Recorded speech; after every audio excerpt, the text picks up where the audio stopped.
आज तो हमने कर्मिक अनशन की चेतावनी दे रखी थी और कर्मिक अनशन करने वाले थे, लेकिन यदि सरकार हमारी 10 दिन के अंदर ये बातें नहीं मानती तो हम पूरी गाड़ियों को खड़ी करेंगे और फिर हम चक्काजाम की घोषणा करेंगे। उसमें हम जो आवश्यक सेवाएं भी होंगी उनको भी बाधित करेंगे। भ्रष्टाचार यदि आपको खत्म करना है तो उसको जड़ से खत्म करिए। आप पीछे क्यों हट रहे हैं? भद्रकाली और तपोवन पार करके ब्रह्मपुरी काफी जगह है, इन जगहों पे धर्मकांटा स्थापित क्यों नहीं कर रहे? विधायक बताते हैं कि ऋषिकेश से श्रीनगर तक कम से कम 10 चौकियां पड़ती है। हर चौकी पे गाड़ी रोकी जाती है, हर चौकी पे 100-200 रुपए दिए जाते हैं। कोई 40 टन पास है, कोई 25 टन पास है, कोई 30 टन पास है।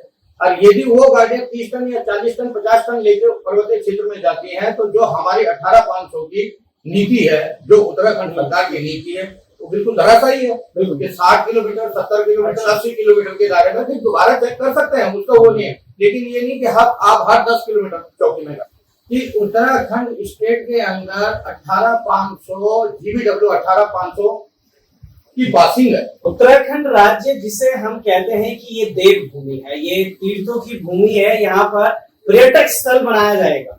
मगर मैं कहता हूँ हमेशा अपनी खबरों में कि शायद हमारा उत्तराखंड आंदोलन भूमि है, हर बात के लिए आंदोलन, चाहे हमें अपने हक लेना हो तो उसके लिए आंदोलन, चाहे हमें अपनी बात रखनी हो तो उसके लिए आंदोलन। ऐसा ही आंदोलन दिसंबर में भी हुआ था, पिछले 4 दिन तक वो चला भी था। उस आंदोलन के दरमियान सभी चीजें हुई थी, काफी बातें हुई। एक बार फिर से मैं गढ़वाल ट्रक एसोसिएशन में इस वक्त मौजूद हूँ और मेरे साथ बहुगुणा जी मौजूद है। बहुगुणा जी ने उस दौरान भी कई बातें रखी थी, कई चीजों पर हमने बात करी थी, मगर आज फिर से एक और नई चीजों को लेकर सामने आए। मेरे सामने आया था कि आप 1 तारीख से धरना अपना दे रहे हैं और उसके बाद हमें पता चला, हमने आपसे बात करके आपका आज की धरना था, आपने बोला नहीं आज ने इसको स्थगित कर दिया। पहले हम धरने के बारे में बात करेंगे, फिर जानेंगे कि उन बिंदुओं पर आप क्यों आज का जो धरना था उसको स्थगित कर दिया। सबसे पहले तो आपका गढ़वाल के हार्दिक स्वागत है। और आज जो हमारा धरना हम लोगों ने 4-5 दिन पहले हमारी मीटिंग हुई थी तो हमारी कई डिमांडें थी, तो उसमें हमने आज से कर्मिक अनशन के लिए कहा। तो आरटीओ के सामने हमने उस बीच कल जब आरटीओ ऑफिस वालों को मालूम किया तो उन लोगों ने हमसे संपर्क किया और उन्होंने कहा कि जो आपकी मांगे हमने उनको भी दिया था, उसमें उन्होंने कहा कि हमने आपकी 80% से ज्यादा मांगे को उसको मान लिया है। कुछ हमने कमेटी जो दिसंबर में बनी थी उसमें वो कुछ मसले ऐसे थे जो कैबिनेट में जाएंगे, तो उसके लिए जो है कैबिनेट में जब वो हो जाएगा तो उसके लिए जल्दी हम प्रयास करेंगे। और आपकी जो लोकल स्तर की जो मांगे हैं ओवरलोड की या जो और मांगे हैं वो जो हमारे स्तर की उसको हम करेंगे। तो उस बात पे उन्होंने हमसे एक कहा कि आप अपना जो है प्रोग्राम के लिए हमें समय दें, तो इसलिए हमने उनको अभी कुछ समय दिया है। अगर वो लोग फिर भी इस बात के लिए और हमारी जो उन्होंने जो चीजें एग्री की है उसके लिए नहीं करते हैं तो फिर हम दोबारा आंदोलन करेंगे, चाहे हमें उसके लिए मुजफ्फर करने को भी कुछ भी करना पड़े। सारे वाहन स्वामी, सारे उत्तराखंड का वाहन स्वामी उसके लिए तैयार है। सर आपने सिर्फ आह्वान किया कि हम 1 तारीख से आरटीओ ऑफिस के बाहर बैठकर अपना कर्मी कमीशन शुरू करेंगे, उस आह्वान के मात्र से आपकी 80% मांगे पूरी हो गई। अब आप फिर से 10 दिन का समय दे रहे हैं, क्या लगता है कि इन 10 दिनों में पूरा 100% की मांगे पूरी हो जाएंगी? नहीं, अभी हमने जो ये मांगे हमारे दिसंबर में आरटीओ ऑफिस देहरादून में बात हुई थी, जिसके मेरा जी उसके आरटीओ में उन्होंने उसके अध्यक्ष थे, उन्होंने एक कमेटी का गठन किया था। 3 लोग थे, उनमें एक सैनिक थे, कोई और थे, पानी भी थे। तो उन लोगों ने वो रिपोर्ट सदन दी, लेकिन उस बीच उन्होंने हमारे को कोई संपर्क नहीं किया। इस बीच हम पत्राचार करते रहे उनसे, तो उन्होंने हमसे फिर कोई पत्र व्यवहार किया, तो फिर ये मजबूरन हमें दोबारा जो है इसके लिए वो आह्वान करना पड़ा। तो जब उन्होंने को ये कहा तो उन्होंने कल ये बात कह दी हमसे कि जो है आज हमारी जब मीटिंग हुई तो उन्होंने कहा तो जी हमें कुछ समय दे दें, 5-7 दिन दे दीजिए। हमने कहा ठीक है। तो उन्होंने कहा ये कार्रवाई आपकी 80% के लिए तो हम तैयार है, बाकी वो 10% है वो जो है आपका कैबिनेट से होगा। कैबिनेट से 5 से 10 दिन का आपने समय दिया, 5 से 10 दिन के समय के बाद अगर नहीं होता सर, अब हम बात करते हैं। अभी कई लोग बोल रहे हैं कि भाई आखिर बिंदुओं पर पहली बात की जाती है, सर मैं देख रहा हूँ इस पूरी उसमें आपने लगभग 6 पॉइंट्स लिखे हैं। इन 6 पॉइंट्स को मैंने पढ़ा भी और समझ रहे आप भी देख रहे होंगे स्क्रीन पर, और वैध पॉइंट। बिल्कुल ऐसा नहीं कि इसमें आप अपने आप के लिए कुछ करने की सोच रहे होंगे या फिर मोटर मालिकों के लिए बिल्कुल बड़ा, ये तो बिल्कुल नॉर्मल पॉइंट्स वो हैं कि जो कि सबके लिए लागू किए जाएंगे। इनमें से कुछ मुख्य पॉइंटों में से अगर मैं बोलूं कि आपकी नजर में कोई बेहतरीन पॉइंट कौन सा हो सकता है? हमारा बेहतरीन पॉइंट ये है कि हमारी जो गाड़ियां 16,200 की 18,500 एमएम की है, हम ये चाहते हैं कि जो बाहर से जो भी वाहन आए हमारे मानकों से चले, ये नहीं कि वो 25 टन या 30 टन के मानक से चले और हम लोग 16,200 की चले, 16,500 पे 18,500 पे चले। तो हमारा एक तो मुख्य मुद्दा ये है कि गाड़ी जो है जो मानक में हमारी गाड़ियां पास है उसी मानक पे चले। दूसरा स्टेट टू स्टेट, दूसरा पॉइंट है कि स्टेट टू स्टेट बाहर गाड़ियां पास करा लेते हैं और चलते हमारे यहाँ है, वो उत्तराखंड टू उत्तराखंड चलते हैं, उन पर रोक लगाई जाए। तीसरा पॉइंट हमारा ट्रांसपोर्ट नगर का है, जो हमने ये कई समय से कि हमारी गाड़ियां खड़ी करने के लिए कई जगह नहीं, क्योंकि देहरादून वगैरह में और जगह जो है ट्रांसपोर्ट नगर बन चुका है, लेकिन हमारे यहाँ नहीं। तीसरा मुद्दा जो है हमारा जो ये बाहर जो गाड़ियां चलती हैं ये टैक्स को बाहर दे रही है, अगर हमारे यहाँ से तो उन पे लगाम लगाया जाए। तो ये हमारी कुछ मुख्य मांगे हैं। मैं आपसे बात करना चाह रहा हूँ सर, आपसे कुछ बातें जानना चाह रहा हूँ, उन पर हम विषय पर बात करेंगे, क्योंकि मैं पढ़ रहा था आपकी इसमें तमाम चीजें। इसमें आपने एक और चीज लिखी हुई थी कि चौकियां कि पुलिस से छोड़ हटाकर ये परिवहन को दे देना चाहिए। ये पुलिस चौकी का जो मामला है, ये हम जब हरीश रावत जो मुख्यमंत्री थे उस दिन हमने उनको ज्ञापन किया था, सेक्रेटरीट में हम गए थे, सारे कई लोग गए थे तो उन्होंने हमने उनको पत्र दिया, उन्होंने पत्र अलग रख दिया। अच्छा हाँ, हमने कहा कि हर 10 किलोमीटर पे गढ़वाल में एक चौकी है और वो हर चौकी पे गाड़ी रोकता है और पैसा लेता है।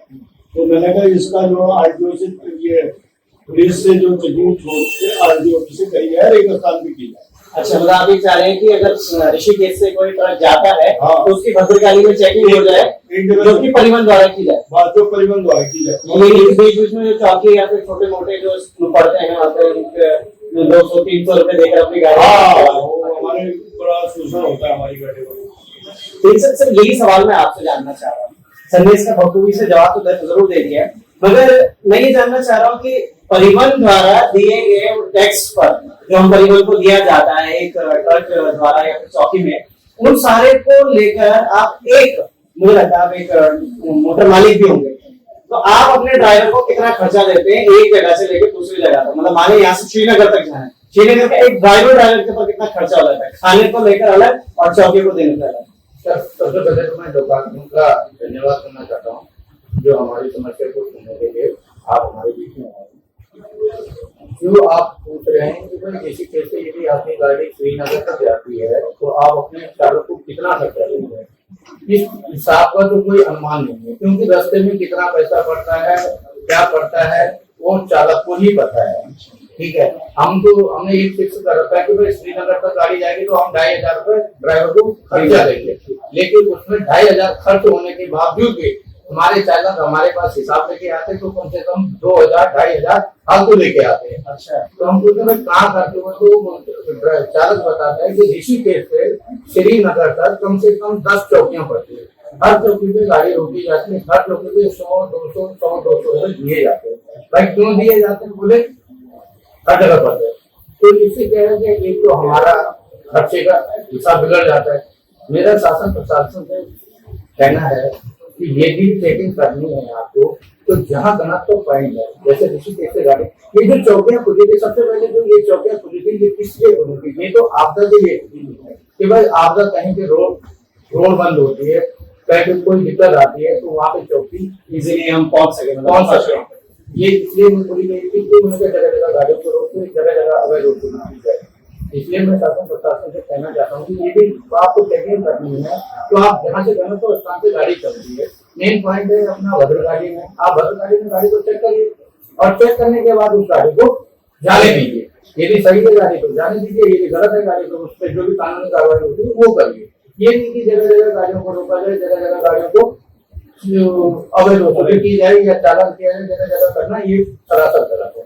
दूसरा, आज हमने 1 तारीख को अनशन कर्मिक अनशन की घोषणा की थी परिवार ट्रक ओनर्स एसोसिएशन और हिल ट्रक ट्रांसपोर्ट द्वारा। क्यों की गई थी? हमने 2024 में 5 दिन की हड़ताल की थी अपनी मांगों को लेके, जो हमारे वाहन स्वामियों को दिक्कत आ रही थी उन मांगों को लेके हमने हड़ताल की थी।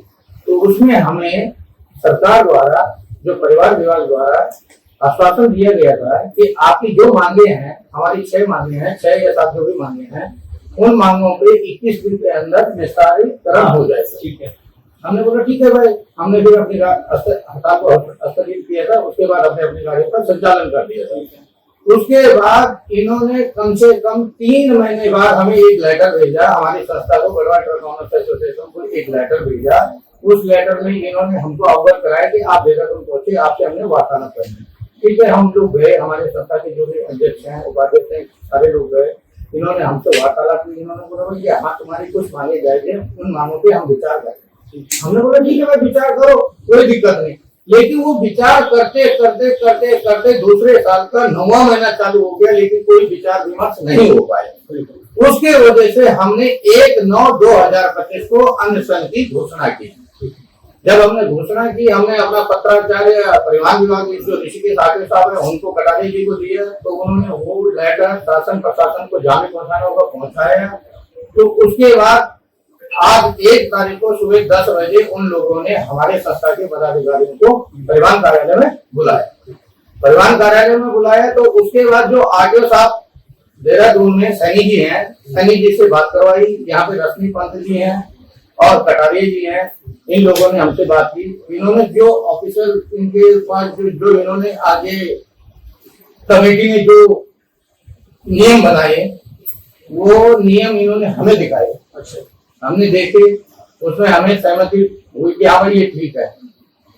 तो उसके लिए इन्होंने हमसे 1 हफ्ते का टाइम मांग रखा है कि 1 हफ्ते के अंदर अंदर हम नियम रोड पे फॉलो कराएंगे। हमारी सबसे मुख्य मांग है कि उत्तराखंड स्टेट के अंदर 18,500 GBW 18,500 की पासिंग है। ठीक है भाई, GBW 1800 की पासिंग, 18,500 की पासिंग है। हम उस नियम को फॉलो करने के लिए तैयार हैं, लेकिन वही नियम जो नेशनल परमिट गाड़ी अदर स्टेट से उत्तराखंड स्टेट के अंदर आती है, वही नियम उस गाड़ी को भी फॉलो कराने चाहिए। अच्छा, यदि वो फॉलो नहीं करेगा तो हमारे पास रोजगार नहीं बचेगा। क्योंकि अदर स्टेट की जो भी गाड़ियां हैं वो डबल एक्सल है, 10 टायर है, 12 टायर है, 14 टायर है। उनके GBW जो भी है, कोई 40 टन पास है, कोई 25 टन पास है, कोई 30 टन पास है। और यदि वो गाड़ियां 30 टन या 40 टन 50 टन लेकर पर्वतीय क्षेत्र में जाती हैं, तो जो हमारी 18,500 की नीति है, जो उत्तराखंड सरकार की नीति है, वो बिल्कुल धराशायी है। बिल्कुल धराशायी है। यदि वो गाड़ियां पर्वतीय क्षेत्र में चली जाएंगी तो हमारी गाड़ियों को रोजगार कहाँ से मिलेगा? बात सिर्फ सर रोजगार की भी नहीं, मुझे लगता है रोजगार तो दूसरा ऑप्शन में रखता हूँ इसको। बात यह है कि उत्तराखंड की नीतियों पर बनी तमाम चीजें अगर आप पर लागू की जा रही है, वो हमारे पर्वतीय क्षेत्रों में 18,500 की आप बात करें।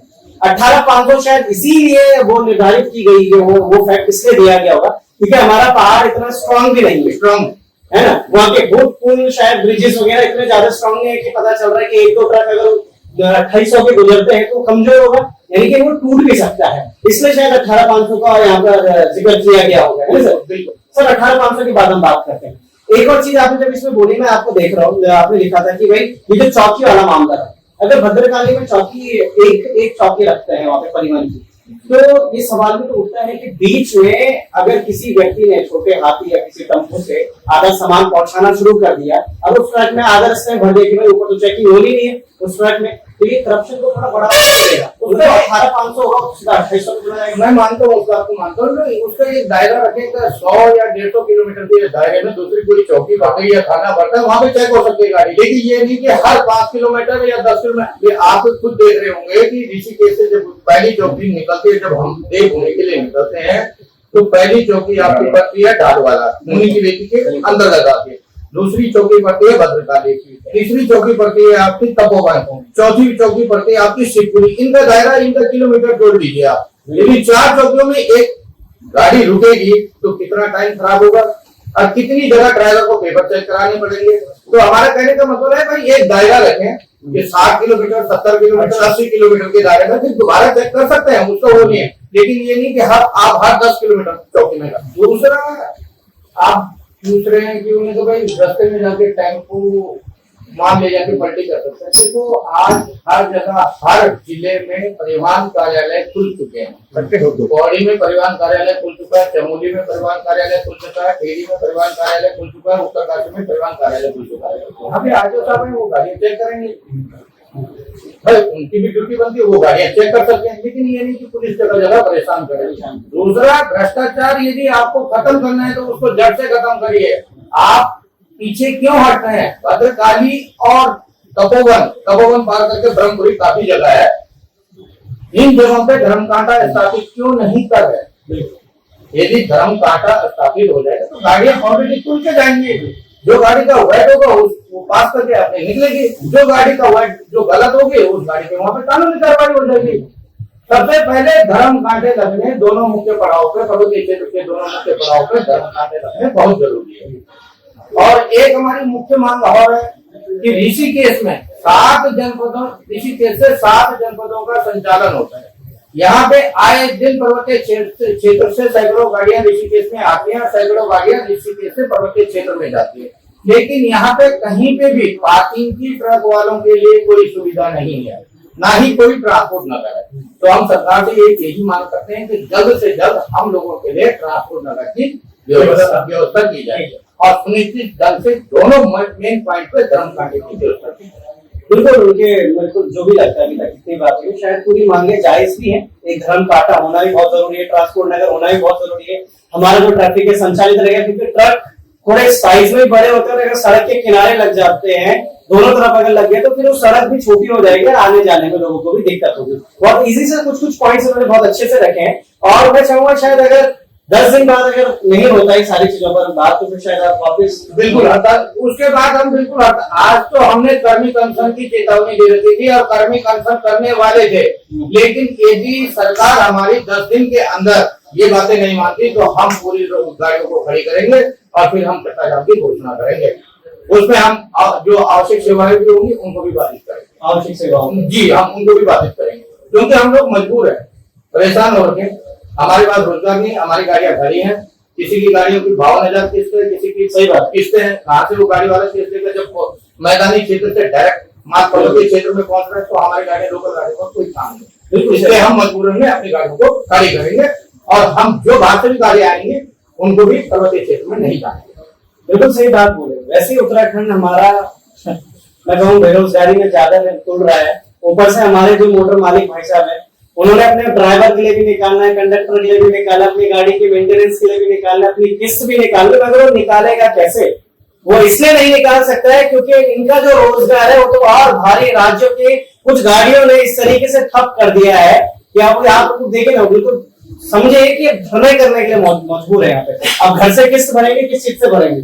मैं उत्तराखंड आंदोलनकारी भी रहा हूँ और हमने उस समय उत्तराखंड की कल्पना इसलिए की थी कि यहाँ के स्थानीय लोगों को, यहाँ के राज्य के लोगों को यहाँ से रोजगार मिलेगा। लेकिन जब से ये राज्य बना है हमारे साथ उल्टा हो रहा है।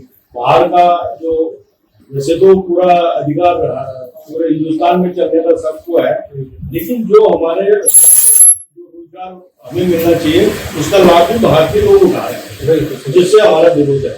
जिससे वही उनकी उम्र है, काफी अच्छी उम्र है उनकी, और आंदोलनकारियों ने खुद बोला कितने लाठी डंडे और कितने गोलियां भी गई उनके आसपास से, कान के बगल से, तो दिल दहला होगा उस समय कि भाई नहीं, अगर आज मैं रुक गया तो मेरा राज्य नहीं बन पाएगा, मैं अलग नहीं हो पाऊंगा। तो शायद इसकी कल्पना तो उन्होंने नहीं की थी जो अभी वर्तमान में स्थिति हो रही है उत्तराखंड की। मगर क्या कुछ इस पूरे प्रकरण में होता है? बने रहेगा लोकार्पण के साथ। जय हिंद, जय भारत।